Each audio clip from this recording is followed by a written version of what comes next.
I can't tell sometimes if Caleb Calhoun's trying to be clever or he's just a little bit ahead of the curve, or probably a little bit of both, which is the case for most of us. But Caleb, you said, is Tennessee already won already?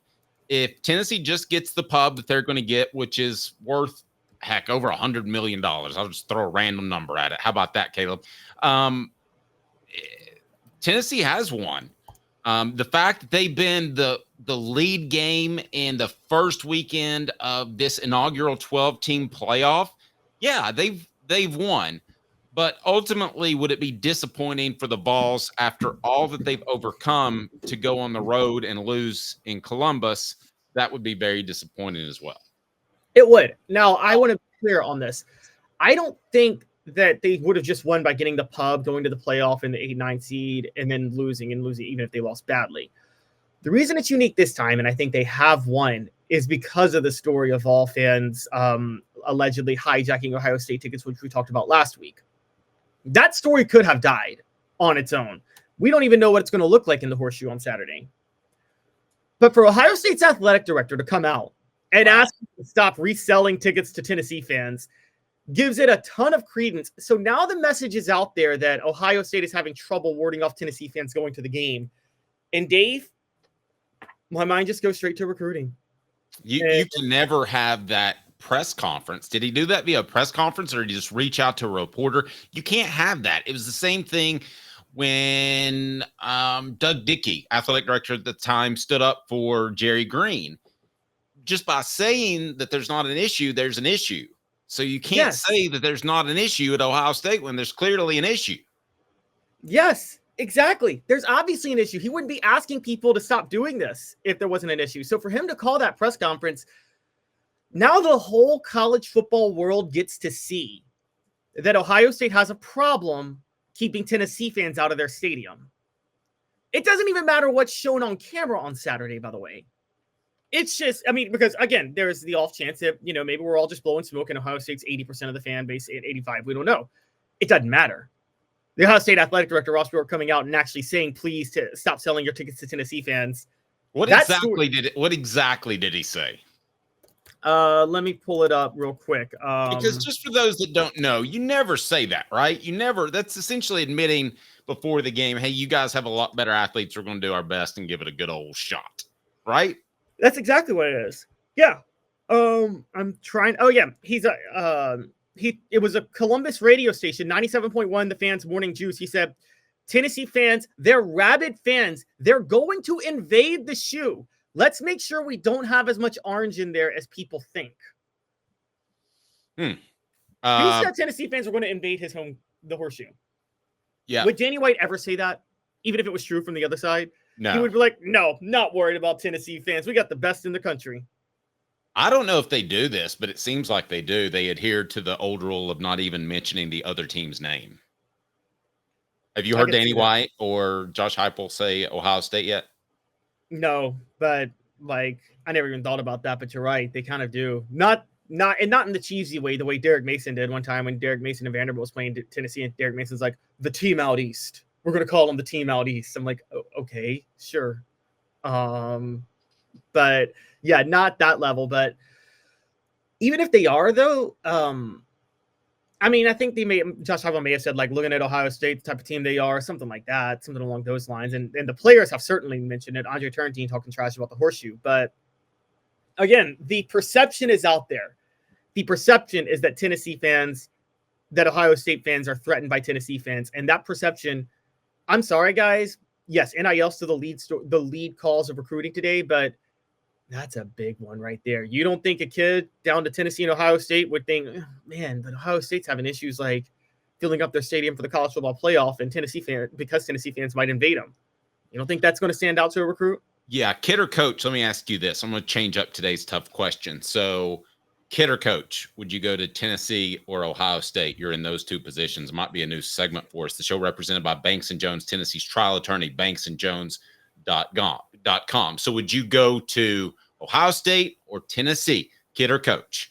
Caleb, I'll ask you that question after 45 seconds from T. Scott Jones, banksandjones.com.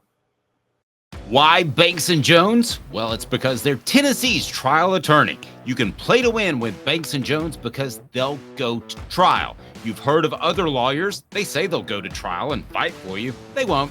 They just want to settle. That's the easiest way out. Well, that's not Banks & Jones, led by T. Scott Jones. They won't settle. They'll go to trial for you. Tennessee's trial attorney. They play to win. Truly Tennessee's trial attorney when it comes to criminal defense or personal injury. Why settle? It's Banks & Jones. T. Scott Jones. Banks. Kid or coach, if they had a pick between Columbus or Knoxville, where should the coach/kid go in this particular case? The kid should go to Knoxville. The coach should go to Ohio State. Ohio State's Ohio State's a top 3 easy job in America. Yeah, I agree with both of those. Tennessee, now everything would change, right? If they suddenly were recruiting different athletes, you're talking about a Heupel move or something. So, right. I mean, but we're talking about something massive for them to just start recruiting Michigan level athletes left and right. And right. Ohio State, I'm sorry, go ahead. Ohio State. Well, it's just that Ohio State's an easier job because the state of Ohio is loaded with talent, and Ohio State's the only school within miles that gets that. I mean, I don't know, Dave, you cover recruiting. My understanding, I don't think Michigan gets too many of those kids. Do they? They don't really go into Ohio and get that many kids. No, they're pretty much think of Tennessee into Michigan like Ohio State into Ohio State or into Michigan. They're kind think of of Tennessee into what? Sorry. Well, think of Tennessee into Atlanta when you think of Ohio State going into Detroit or Michigan going into Ohio. Yeah, you want to get one or two or three of those guys. You're not going to live on that for your entire time, but I think you can be incredibly inept there. I'm curious as to the number of transfer portal people that we have seen come out right now. Caleb, has it been a fast, furious pace? What have been your thoughts? Oh, we'll get to that. It's kind of an expected pace at this point. Tennessee's losing some kind of expected players. Now, that's another one, Dave. If Tennessee fans fill Ohio Stadium, is that going to have an impact on transfer portal kids? It's not just recruits. Well, I can't see why that wouldn't. And we talked about this yesterday, that Dan Patrick had said that he had talked to well-placed sources that had talked to kids that are now evaluating where they're going to go, and they were in elimination games. So those that don't know, he covers a lot of Ohio State. So I put 2 and 2 together there. Caleb, you could be very well signing a young man that you play on Saturday. You could sign him on Sunday or Monday of next week.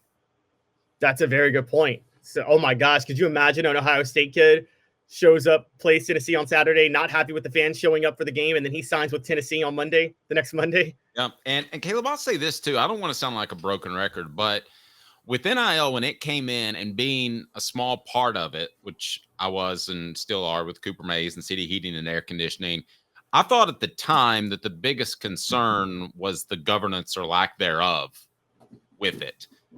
I still have the same concern. I just don't see.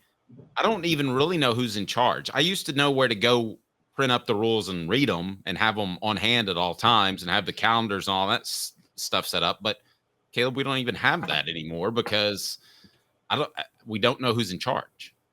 No, we don't. And but that's it's kind of how it goes with the old West. So do you think fans in the stadium will outweigh or compete with NIL potential on the recruiting trail and in the transfer portal news, like Tennessee fans in the stadium? Do you think that'll be a factor, or is it just all NIL now? I think there's this one innate metric that we haven't used yet. You're an analyst guy. Use this one. Good vibes. Do you remember the Ghostbusters 2 movie when they shoot each other's with the splooge and feel better about it? Do you remember that? I never watched Ghostbusters, so. Okay. Terrible second movie. Awful. Don't watch it. But it's just like a feel-good thing that they've got going on. And Caleb, you would have made fun of me this, I'll say, 1.5 years ago, heading into that season, me saying that I thought that their core values as a team were going to be very critical, not only last year, but in every year that Josh Heupel's a part of. Listen, if you don't have those core critical values on your football team, Caleb, you can get caught up really quick and lose yourself. And to me, losing yourself is the definition of looking for another place to play if you're in the first round of the college football playoffs. All right, Eminem. Lose yourself. Sorry, I was just messing with you. No, I could see that. I kind of agree. I think the culture is a big deal, and Tennessee clearly at least has a better culture than Ohio State right now. I mean, Ohio State fans are not doing well at the moment. I mean, am I the only one that feels like this is just being set up for the big battered ball syndrome? Pull the carpet underneath your feet. Am I the only one that feels like that? And I haven't. In all this time that we've worked together, I've steadfastly taken that aside, that BVS thing, and just called it stupid. But is it battered ball syndrome if you lose to Ohio State, though? You're a 7.5-point underdog. Well, if that's where your program is, then you don't have battered ball syndrome. You're just got battered contender syndrome. Yeah, exactly. So, it's I guess it's battered ball syndrome if you lose by 40. Yeah. And people think you didn't belong. But yeah. Yeah, Michael Jordan had it for about 6 years. It was battered Pistons. It happens.